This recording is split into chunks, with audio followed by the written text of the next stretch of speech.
Finally one piece का chapter 1106 release हो चुका है और जैसा कि हमें लास्ट चैप्टर के अंदर ये देखने को मिला था कि एक मिस्टीरियस शिप जिसने रिसर्चर्स को बचाया था और अब वो एगहेड की तरफ बढ़ रही थी, तो हमें लगा था कि ये फाइनली इस चैप्टर के अंदर हमें या तो सैंक्स या फिर रिवोल्यूशनरी आर्मी या फिर ब्लैकबियर्ड आते हुए देखने को मिलेंगे। लेकिन ओडा सेंसे ने किसी अनएक्सपेक्टेड कैरेक्टर्स को एगहेड पे लाके स्टोरी के अंदर काफी तगड़े ट्विस्ट क्रिएट करके हमें ये साबित कर दिया है कि राइटर आखिर कौन है। ये ओडा सेंसे है जो किसी भी फैन की थ्योरी को इतनी जल्दी सच नहीं होने देते हैं। और इस चैप्टर में हमें देखने को मिलता है कि दो जायंट्स देखने को मिलते हैं, यानी कि डोरी एंड ब्रॉगी, जिसने आते ही एगहेड के एक तरफ की जितनी भी शिप्स थी उन सभी को डिस्ट्रॉय कर दिया है। लेकिन क्या आपको ये चीज लगती है कि ये हमारे सैटर्न या फिर किजारू में से किसी एक को हरा पाएंगे? तो आंसर है बिल्कुल भी नहीं, क्योंकि ये तो सच है कि ये दोनों बहुत ही ज्यादा स्ट्रॉन्ग है, लेकिन इतने भी नहीं है कि ये एक एडमिरल या फिर किसी गोरोसाई को हरा सकते हैं। तो इनकी यहाँ पे आने का एक्चुअल मतलब क्या है, मतलब अभी इस पॉइंट पे इनकी क्या जरूरत है इस जगह पे?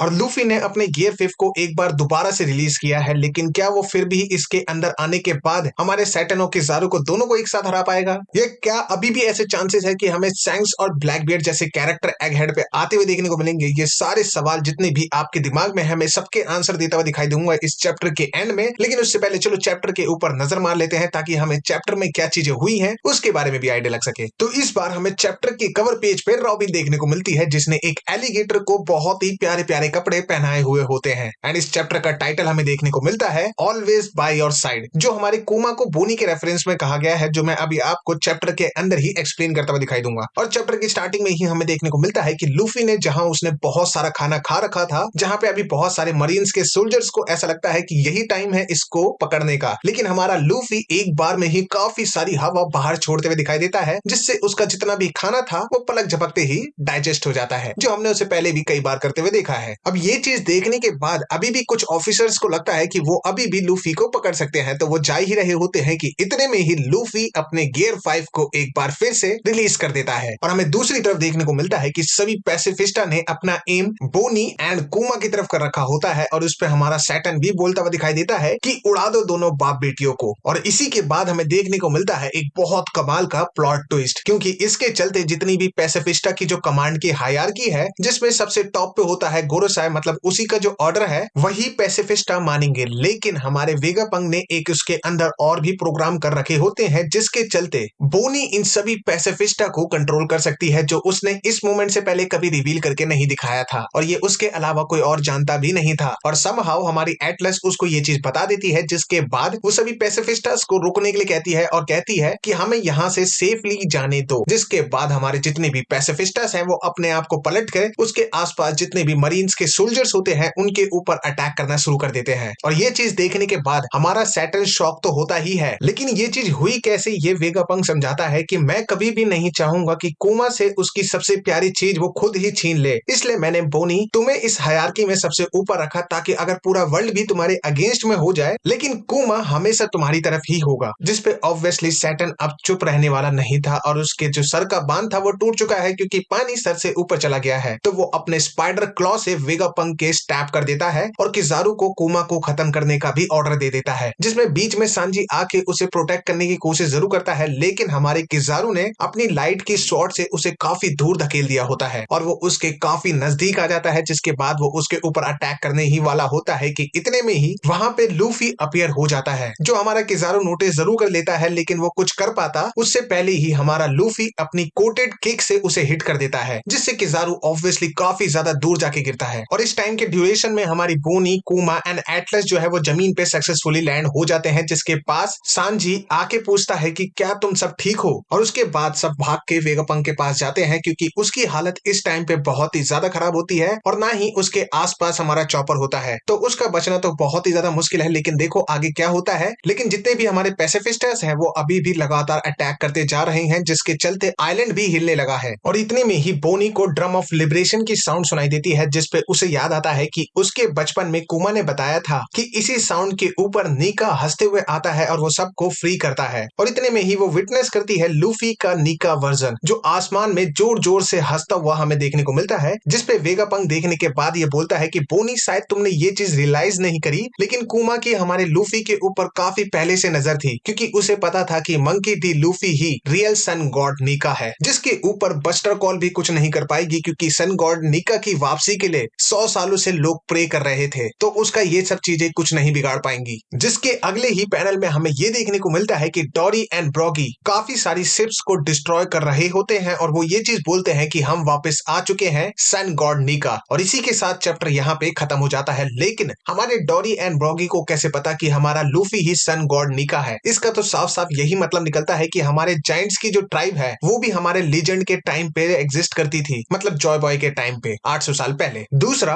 हमें पता है कि डोरी एंड ब्रॉगी कितने ज्यादा स्ट्रॉन्ग है, लेकिन वो इतने स्ट्रॉन्ग नहीं है कि वो किजारू या फिर सैटर्न को डिफीट कर सके। तो इनके यहाँ आने का ये मतलब है कि ये हमारे स्ट्रॉ हेड्स का यहाँ से निकल के जाने में हेल्प करने वाले हैं। क्योंकि लास्ट चैप्टर में ये चीज हमने देखी थी कि ब्रुक एंड स्टेलर जो है वो शिप्स को एक सही जगह पे लेके जा रहे होते हैं, मतलब हमारी शनि को। तो ये उनके रास्ते में आने वाली जितनी भी रुकावट है उन सभी को रोक के उसको सही जगह पे जाने में और यहाँ से बच के निकलने में हेल्प करेंगे, जिसमें हमारे ऊसप का भी कुछ ना कुछ जरूर इन्वॉल्वमेंट होने वाला है। अब लूफी ने भी अपनी गियर फिफ्थ को अवेकन जरूर कर लिया है, लेकिन वो एक ही टाइम पे हमारे सैटर्न या फिर किजारू दोनों को नहीं हरा सकता है। इसका ये मतलब है कि वो डेफिनेटली बैटल करेगा किजारू के साथ, क्योंकि वो इतने टाइम से किजारू से ही लड़ रहा होता है। तो वो किजारू को प्रॉपरली डिफीट करेगा और इतने में हमारा कोई और कैरेक्टर सैटर्न को हैंडल करेगा, जो मोस्ट प्रोबेबली होने वाली है बॉनी, क्योंकि बॉनी के पास अभी पैसिफिस्टा का कंट्रोल है। इसका मतलब वो सारे पैसिफिस्टा को हमारे सैटर्न के ऊपर तब तक अटैक करवाएगी जब तक उसकी हीलिंग कैपेसिटी खत्म नहीं हो जाती है, क्योंकि हीलिंग की भी एक लिमिट होती है और इससे उसका बदला भी डेफिनेटली पूरा होगा, क्योंकि सैटर्न डिजर्व करता है ये चीज। और इसी चीज के साथ साथ बोनी ऑलमोस्ट कंफर्म हो जाती है कि वो 10th स्ट्रॉ हेड बनेगी, क्योंकि यही सेम चीज हमें देखने को मिली थी नामी के साथ, क्योंकि नामी का एक बहुत बड़ा ट्रॉमा होता है जिसे लूफी हील करता है और उसके बाद वो टीम मेंबर बन जाती है। सेम चीज हमें रॉबिन के साथ देखने को मिली थी कि रॉबिन का जो ट्रॉमा था वो हमारा लूफी हील करता है, उसे बचाता है और उसके बाद वो एक प्रॉपर स्ट्रॉ हेड बन जाती है। वैसे वो उससे पहले ही बन चुकी थी, लेकिन हाँ देखने को मिलता है। और यही सेम चीज हमें बॉनी के केस में देखने को मिलती है, क्योंकि अब हमारा कुमा ऑलमोस्ट डेड होने वाला है। दूसरी तरफ हमें वेगा पंक भी अब बचता हुआ नहीं देखने को मिलेगा शायद। तो अब हमारा कुमा जो है वो अपनी बोनी की जिम्मेदारी लूफी के हाथ में देता हुआ चला जाए, शायद ऐसा हो सकता है, क्योंकि लूफी नीका है और हमारा कुमा नीका की तलाश में बचपन से ही था। और यहाँ पे एक लॉजिक ये भी बन जाता है कि हमें रिसेंटली हमारे बोनी की पावर्स देखने को मिली थी जो उसकी इमेजिनेशन के ऊपर बेस्ड थी, और अब क्योंकि उसने गियर 5 को एक्चुअली में विटनेस कर लिया है तो उसकी पावर और भी बढ़ने वाली है, क्योंकि अब उसके पास उसकी इमेजिनेशन के लिए एक इंस्पिरेशन होगी जिससे वो और ज्यादा स्ट्रॉन्ग बन सकती है। अब देखो रीजन कुछ भी हो, लेकिन हाँ ये बहुत ज्यादा क्लोज है।